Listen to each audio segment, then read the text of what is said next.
Ladies and gentlemen, boys and girls, do I have a treat for you. Now, I know I've gone off on Western medicine before, and if you know me rather well, and as you get to know me, you'll find out, I think, the whole program is sick care. With me today, I have Dr. Fenton, and he is the premier functional medicine doctor in my area. Now, the one thing I want to go over is, before we go on this, a story of how I ran into him and how I got to know him. About 5-6 years ago, we had mutual friends within the healthcare system who would try to introduce this, and I said, no, I'm good. No, we'll wait a little longer. And then every once in a while, I would walk into a patient of his. I couldn't use the bathroom. I've been constipated forever. He gave me a program to fix this. I have Hashimoto's. I got a full program, full dilation on how to fix this. Who'd you see? The name kept coming up again and again and again, till it got to the point where, yo, folks, I have to meet him. And here he is today for you. Now, the one thing I want to do before I get to him is, I want to tell you, you know the host already suffered from an autoimmune disease. You know the host is supposed to be a miracle, but I don't see it that way. And when you hear from Dr. Fenton today, you're going to understand why. Hi, Dr. Fenton. Good afternoon. How are you? I'm doing very well, thank you. Great. I need the audience to know first about your background, so let's start there. I'd be happy to relate that. I've been practicing medicine since 1999. And I have to say, in all humility, unlike a lot of doctors who are practicing functional medicine now, who transitioned into this, who started out as conventionally oriented physicians, those who were practicing within that disease-based model. From day one, my orientation has been what we used to call holistic, integrative care. In fact, when I was first in practice, we didn't even use the term functional medicine back in 1999, 2000, when I started my practice. First year in practice, I made $13,000. Now, what doctor coming out of school is going to entertain the possibility of making $13,000? Because I had a vision. And my vision was build a practice one patient at a time. I was going out doing health fairs. I was going out doing lectures. I was meeting people at Whole Foods. I was meeting people at gyms. And I was putting the work in and doing what I felt comfortable doing, what I was committed to do. And what I was committed to do was what we now know as functional medicine. And just to clarify that, functional medicine, for those who don't fully understand the meaning of it and how it fundamentally is differentiated from conventional medicine is that disease-based model, identify and treat disease. Functional medicine, optimize function of the body. And this has been the orientation of my practice from day one. And just my own health journey goes all the way back to when I was a kid and suffered from severe eczema.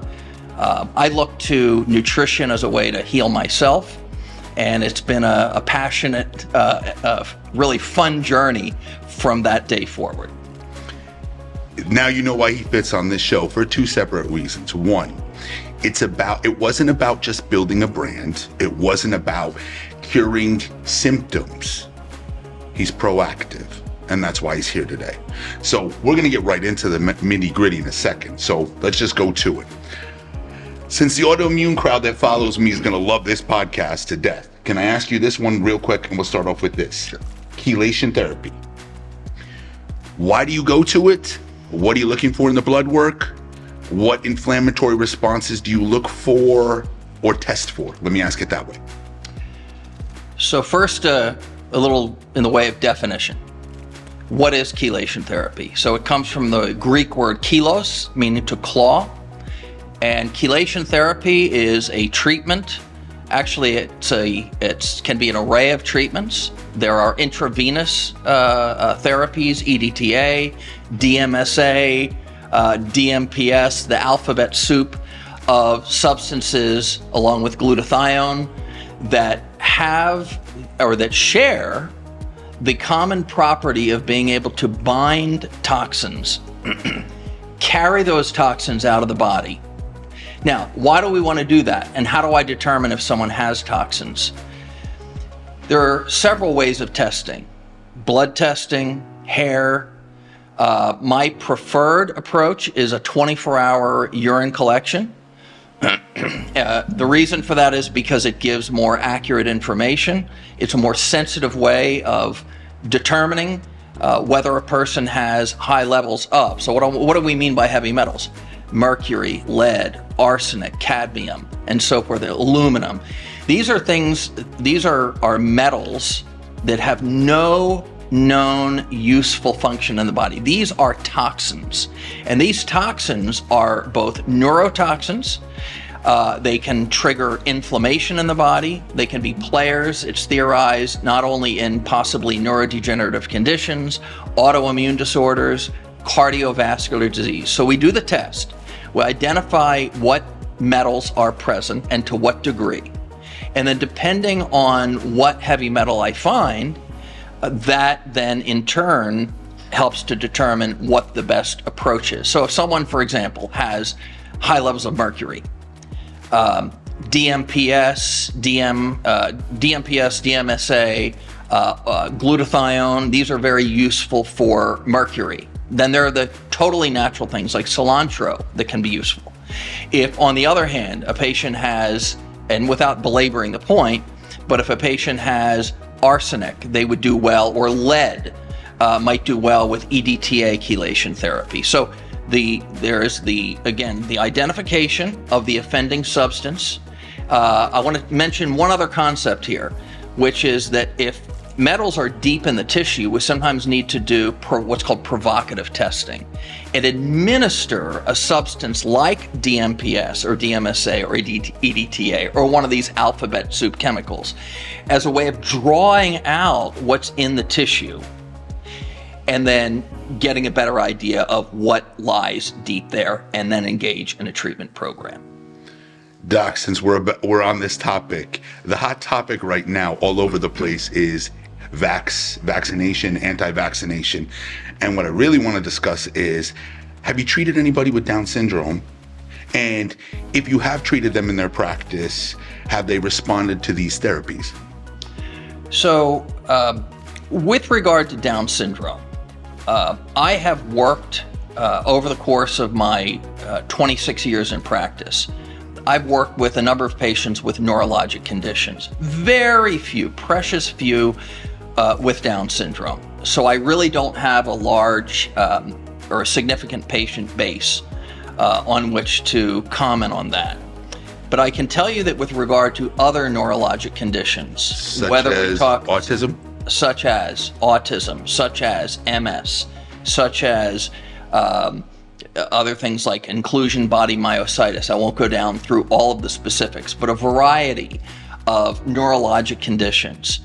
The role that heavy metals plays, while certainly in the conventional world would be considered highly controversial, I come back to the most fundamental basic principle here is this. Heavy metals are toxic. That's what they are. They displace good minerals, and they don't serve any useful purpose in the human body other than to disrupt, and I could get into all the details. They engage in their processes like we think about mitochondria, which are the energy powerhouses of the cell. Heavy metals decouple the mitochondria, prevent them from functioning properly. So just to kind of circle back to the answer to the question, I've worked with a number of individuals over the years with neurologic conditions. Identification of heavy metal toxicity is a part of the process.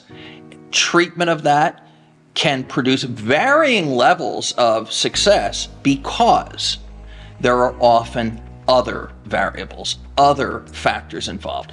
So I think that identifying and treating heavy metals is important, along with a comprehensive approach, and that includes getting into other concepts that perhaps we'll talk about later, such as methylation, other factors that impact the health of the neurologic system. The next question I have for you In practice, what have you seen on the blood work that typically stands out? So what I do day in and day out, 9 to 5, 9 to 6, Monday through Friday, is functional blood analysis. I'm an old school osteopath. I'm one of those osteopaths, one of those DOs. And for those of you who don't understand the distinction, MD, medical doctor, DO, doctor of osteopathy, or doctor of osteopathic medicine. Osteopathic medicine was founded by a guy named Andrew Taylor Still, who was actually an MD. And as an MD, he became increasingly disheartened and disenchanted with what he saw and the lack of positive results that he was seeing with his colleagues. This is going back many years. And he was so dissatisfied with this, and he saw the toxins that were being used. Back in his time, mercury and arsenic were used to treat infectious diseases. He saw this, and he saw this as barbaric. He saw this as very misguided, and he set out to start a new approach to health. He was one of the first, he was one of the forerunners of what we now know as holistic care. Deal with the whole. And as Andrew Taylor Still, as he started training, more and more people, and he started his own branch of healing.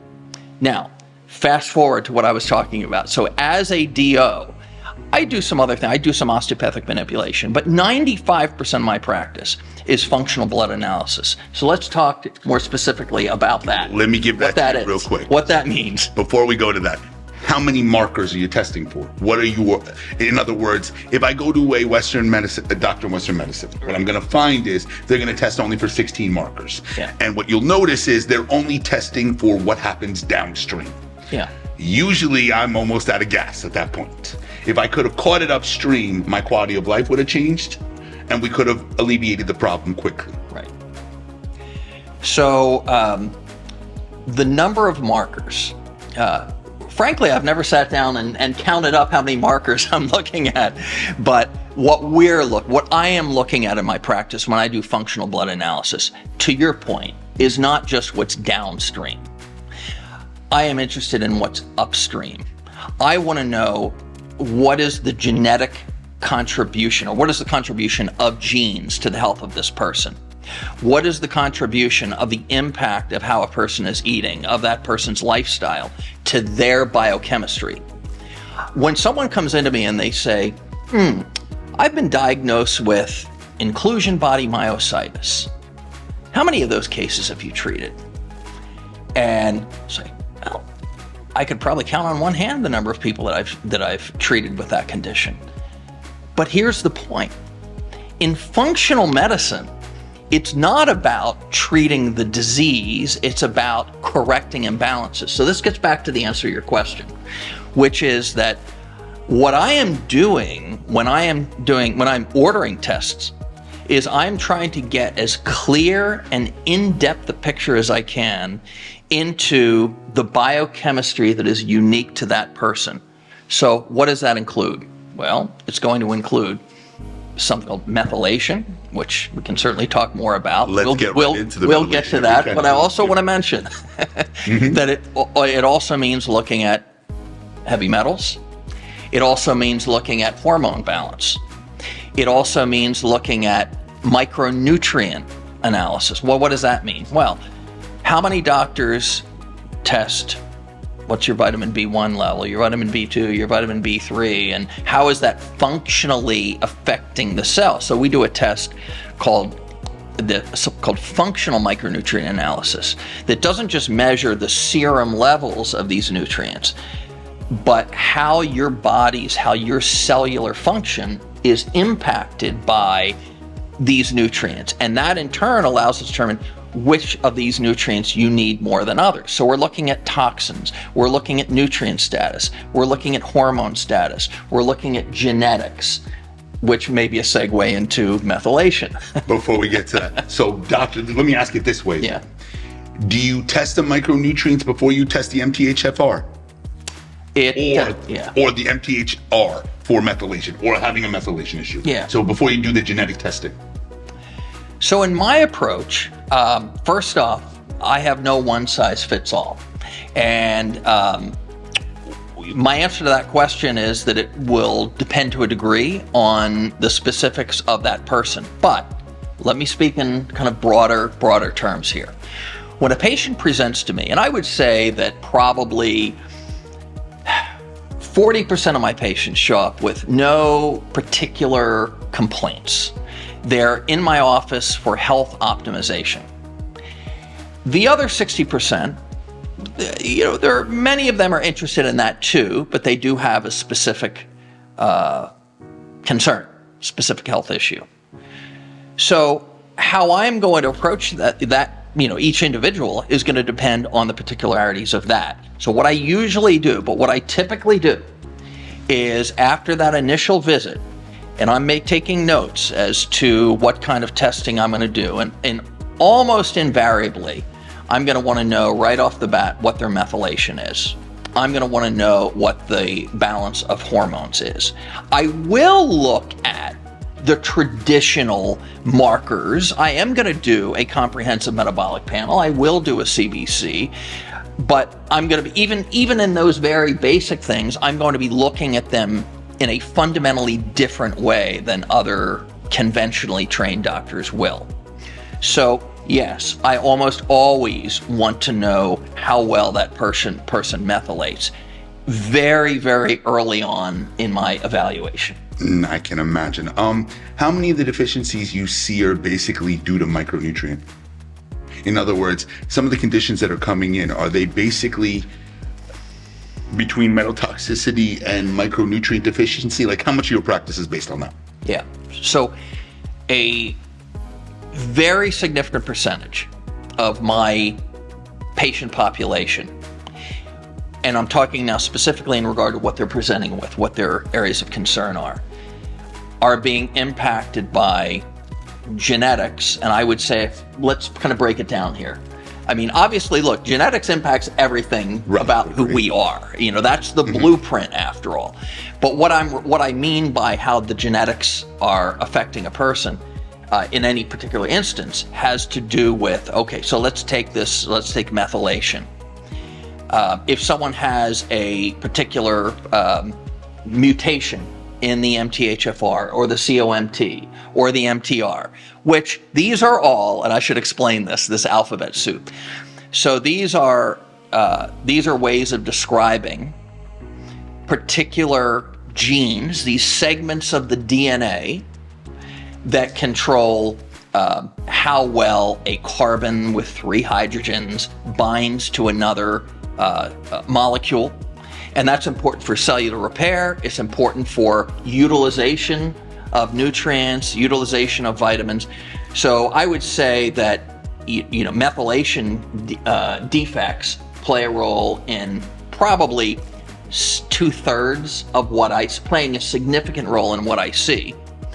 I would say that other things like autoimmunity, which is impacted by all of the other factors, because it all comes together in autoimmunity. That's why I love working with people who have autoimmune conditions, is because it is the perfect fit for functional medicine, because it's a kind of global dysregulation of the system. Now, how much of that is due to the food quality in this country? Very high percent. Specifically, before I go on, the MTHR and MTHFR. In other words, you may be a carrier of the gene, but what's activating it? So what happens is that we have this food that in our country that most of the population is eating.